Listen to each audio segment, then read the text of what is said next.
জয় হিন্দ জয় Bharat. Dear viewers, 12 lakh টাকা পর্যন্ত income ট্যাক্সের ছাড় নাকি উঠে যাচ্ছে।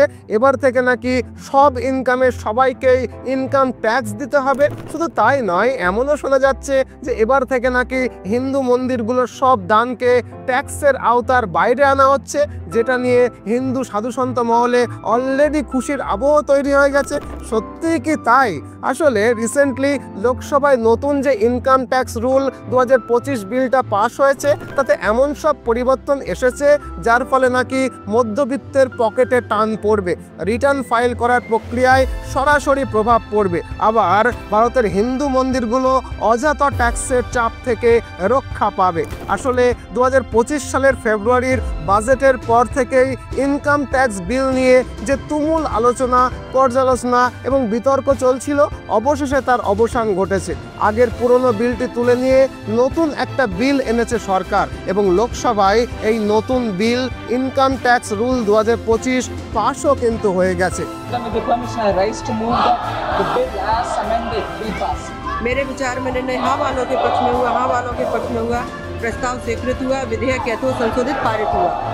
আর তাই আজকের এই ভিডিওটাতে আমরা জানবো নতুন ইনকাম ট্যাক্স বিলে কি কি বড় পরিবর্তন এসেছে, সত্যি 12 লাখ টাকার ইনকাম ট্যাক্স স্ল্যাব উঠে যাচ্ছে নাকি, এবং সবচেয়ে গুরুত্বপূর্ণ হিন্দু মন্দিরগুলোর দানের টাকা সত্যিই কি এবার সম্পূর্ণভাবে করমুক্ত হতে যাচ্ছে, এর সবটাই বিস্তারিতভাবে জানবো আজকের এই ভিডিওটাতে। তো চলুন শুরু থেকে শুরু করি। দেখুন, আপনারা জানেন দীর্ঘ সময় ধরে আমাদের দেশে 1961 সালের ইনকাম ট্যাক্স অ্যাক্ট কার্যকারী ছিল। তবে এই পুরনো আইনটি এতটাই জটিল ছিল যে সাধারণ মানুষের পক্ষে বোঝা রীতিমতো মুশকিল হতো।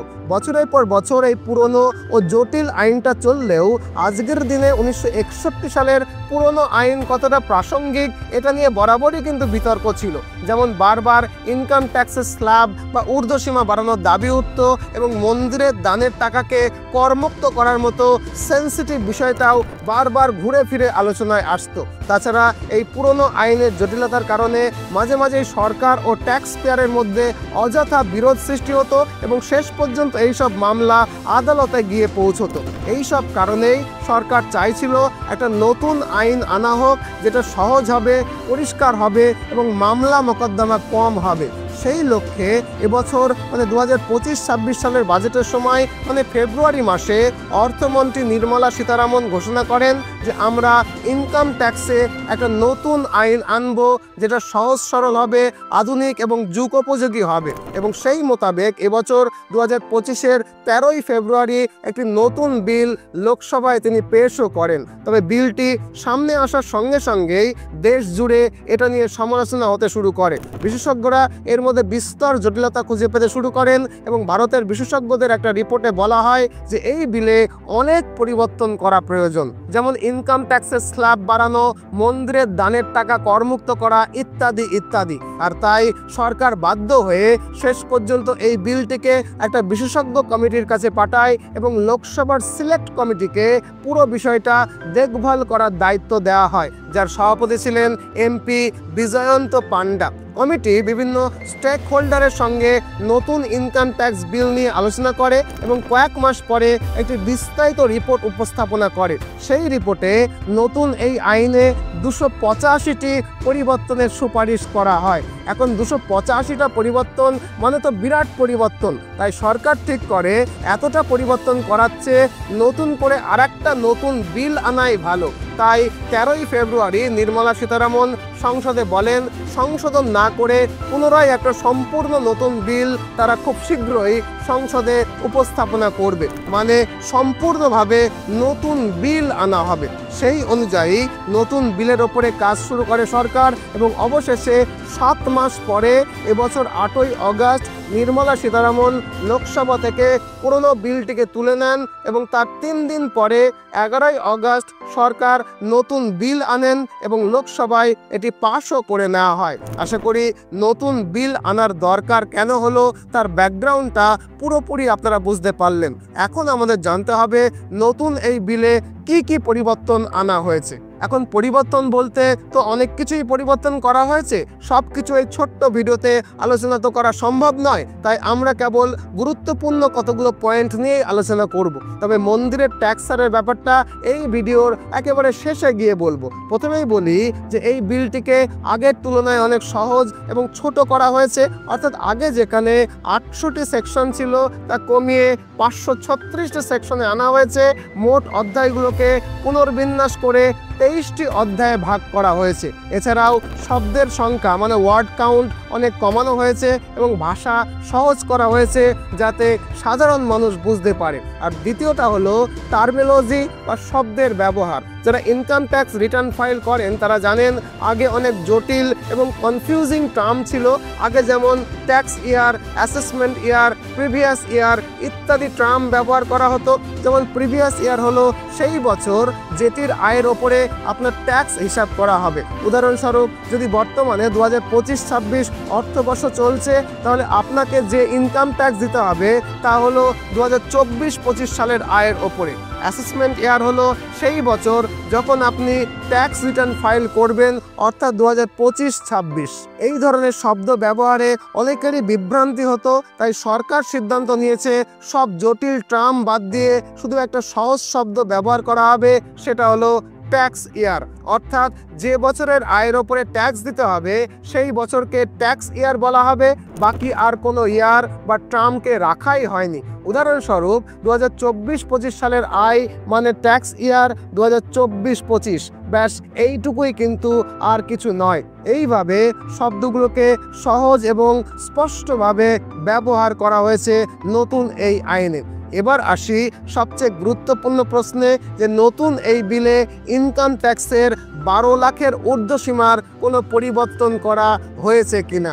দেখুন, সরকার একটা নতুন বিল এনেছে বটে, কিন্তু ট্যাক্স স্ট্রাকচারের কোনো পরিবর্তন করেনি। নির্মলা সীতারামন আগের বাজেটে 12 লাখ টাকা পর্যন্ত ট্যাক্সের রিবেট বা কর ছাড় দিয়েছিলেন, সেটা এবারও কিন্তু অপরিবর্তিতই রয়েছে। অর্থাৎ খুব স্পষ্ট করে বললে আগের বাজেটে 12 লাখ টাকা পর্যন্ত ট্যাক্স ছাড় দিয়েছিলেন, সেটাই অপরিবর্তিত থাকছে। মানে 12 লাখ টাকা পর্যন্ত আয়ের ওপরে কোনো ইনকাম ট্যাক্স দিতে হবে না। অর্থাৎ যদি আপনার মোট আয় বছরে 12 লাখ টাকা বা তার কম হয় তাহলে আপনাকে কোনো রকমের ইনকাম ট্যাক্স দিতে হবে না, যেটা বাজেটের সময় ঘোষণা করা হয়েছিল, নতুন বিলেও সেটাই বহাল থাকছে। অর্থাৎ বাজারে যে গুজব রটছে সেই গুজবে কান দেবেন না। তবে অন্য যে কথাটা শোনা যাচ্ছে হিন্দু মন্দিরের ট্যাক্স ছাড়ের বিষয়টা, সেটা কিন্তু সত্যি, সেটা পরে বলছি। তবে তার আগে আরও কয়েকটা জরুরি বিষয় জেনে নিতে হবে। যেমন পদ্ধতিগত আধুনিকরণ, মানে নতুন এই আইনে সরকারি কর্মকর্তারা সরাসরি আপনার বাড়িতে এসে অপ্রয়োজনীয় অনুসন্ধান বা রেড করবেন না। পরিবর্তে অ্যাসেসমেন্ট বা কমপ্লেন্স সংক্রান্ত প্রক্রিয়াগুলোকে ফেসলেস এবং ডিজিটাল ফাস্ট করা হচ্ছে। মানে যদি সরকার মনে করেন যে আপনাকে আরও ট্যাক্স দিতে হবে তাহলে তারা কেবল ইমেল বা মেসেজে পাঠাবে এবং আপনি সহজেই অনলাইনে ট্যাক্সও জমা দিতে পারবেন। এর জন্য বারবার অফিসে যাওয়ার কোনো প্রয়োজন হবে না। আশা করি বিষয়টা আপনারা বুঝলেন। এবার আসি হিন্দু মন্দিরের ইনকাম ট্যাক্স ছাড়ের বিষয়টা। দেখুন, আগের নিয়মে বলা ছিল যদি কোনো প্রতিষ্ঠান বেনামি অনুদান পায়, যেমন কোনো মন্দিরে কেউ 1 কোটি বা 1 লাখ টাকা পর্যন্ত দিল কিন্তু দাতার পরিচয় জানা গেল না, তাহলে সেই অনুদানের ওপরে মন্দিরকে ট্যাক্স দিতে হতো। কারণ সরকার মনে করত দাতা যেহেতু অজানা তাই এই অর্থের উৎস সন্দেহজনক হতে পারে। কিন্তু বাস্তবে এ নিয়ে অনেক সমালোচনা এবং চাপ তৈরি হয়, কারণ ধর্মীয় প্রতিষ্ঠানগুলোতে সাধারণ মানুষ প্রায়শই নাম পরিচয় প্রকাশ না করেই দান করেন। আর এই কারণে হিন্দু মঠ মন্দিরগুলো থেকে দীর্ঘদিন ধরে সরকারের কাছে এই বিষয়টা সহানুভূতির সঙ্গে দেখার আবেদন করা হচ্ছিল। আর তাই সেই বিষয়টিকে মাথায় রেখে নতুন ইনকাম ট্যাক্স বিলে পুরনো আইনের পরিবর্তন করা হয়েছে। এখন থেকে ধর্মীয় ট্রাস্টের ক্ষেত্রে বেনামি অনুদানের উপরে কোনো ট্যাক্স দিতে হবে না। অর্থাৎ ধর্মীয় প্রতিষ্ঠানে কেউ নাম প্রকাশ না করেও দান করতে পারবেন এবং সেই দানের ওপরে ট্যাক্স বসবে না। অর্থাৎ মন্দিরের ক্ষেত্রে দানের অর্থ নামে দেয়া হোক বা বেনামে দেয়া হোক, কোনোটার ওপরেই কিন্তু আর ট্যাক্স বসবে না। মন্দিরের দান সম্পূর্ণভাবেই ট্যাক্স ফ্রি হয়ে গেল।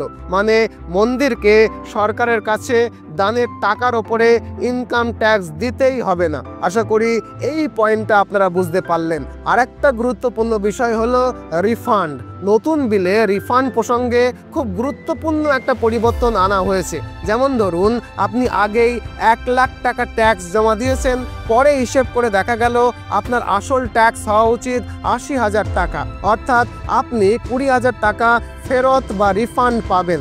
এই রিফান্ডের বিষয়ে আগের আইনে বলা ছিল, যদি আপনি দেরিতে রিটার্ন জমা দেন তবে ওই রিফান্ডের টাকা আপনি ফেরত নাও পেতে পারেন। মানে সময় মতো রিটার্ন জমা না করলে আপনার অ্যাডভান্স ট্যাক্স যেটা আপনি আগে জমা দিয়েছেন সেটা পুরোপুরি কেটে নেওয়া হতো। আর এখান থেকে কিন্তু প্রচুর সমালোচনাও হতো, কারণ অনেক সময় মানুষ নানা কারণে রিটার্ন জমা দিতে দেরি তো করতেই পারে। তাই নতুন বিলে সংশোধন আনা হয়েছে। এখন নতুন নিয়ম হলো, আপনি দেরিতে রিটার্ন ফাইল করলেও আপনার রিফান্ড আপনি অবশ্যই ফেরত পাবেন। তবে হ্যাঁ, লেট ফাইল করার জন্য সামান্য একটা পেনাল্টি কাটা হতে পারে, কিন্তু আপনার জমা দেওয়া অ্যাডভান্স ট্যাক্স আপনি কিন্তু ফেরত পাবেন, আপনি কিন্তু বঞ্চিত হবেন না। তো এই হলো নতুন ইনকাম ট্যাক্স বিলের পুরো আলোচনা। নতুন এই বিল অলরেডি লোকসভায় পাশ হয়ে গেছে। বিলটা এখন রাজ্যসভায় অনুমোদন এবং প্রেসিডেন্টের সই হলে আইনে পরিণত হবে এবং ইমপ্লিমেন্টেশন শুরু হবে 1 এপ্রিল 2026 থেকে। আশা করি বিষয়টাকে আপনাদের বুঝিয়ে বলতে পারলাম।